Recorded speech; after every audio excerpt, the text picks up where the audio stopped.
how I love Jesus.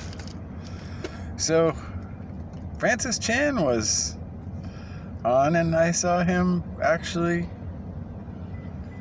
having some second thoughts about his theology and whether justification by faith alone really works, and if unity might be more important than theology. So, hey,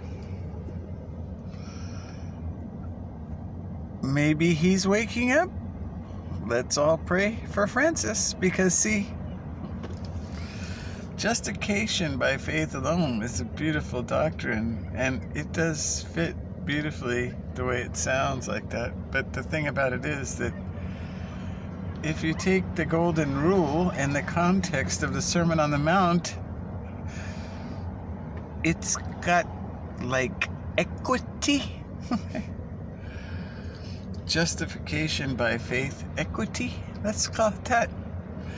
That equity is what makes the tree strong, see? Like where it's rooted, and when money is there, well, it gets a little dark. Kind of like, So, it's all about your heart, see? Because if you've always been getting money for preaching, and, well, your heart's in that for sure. And now the king's coming, and the talents, well, they were actual talents, you see.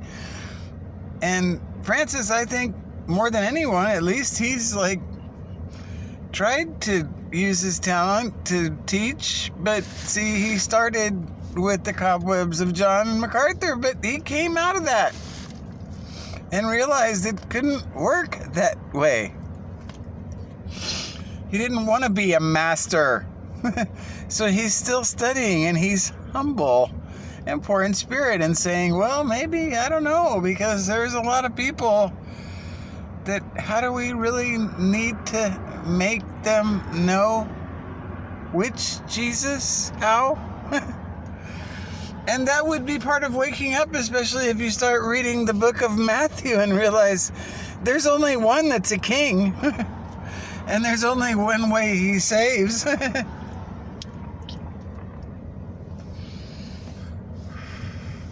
And all those saved by grace and lordship doctrines don't come down to him being a king who will literally come and rule with that golden naughty list like Santa Claus all these years, and the trees who are good Christmas trees, like ready for sale, well, they will be used. But the other ones that, well, let's just say it looks like they didn't get any fertilizer, like maybe the true word.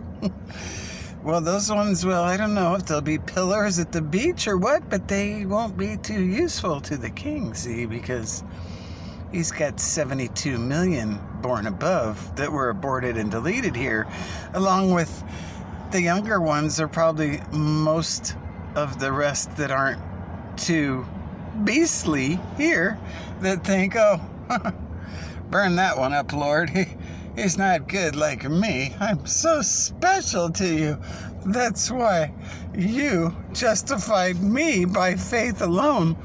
But see, there's works in that faith, because faith without works is dead. And when the king comes and you're in your little deity of Christ Trinity mold, well, that thing might break really quick when he says, I don't know you, who you been praying to? Because I'm the king.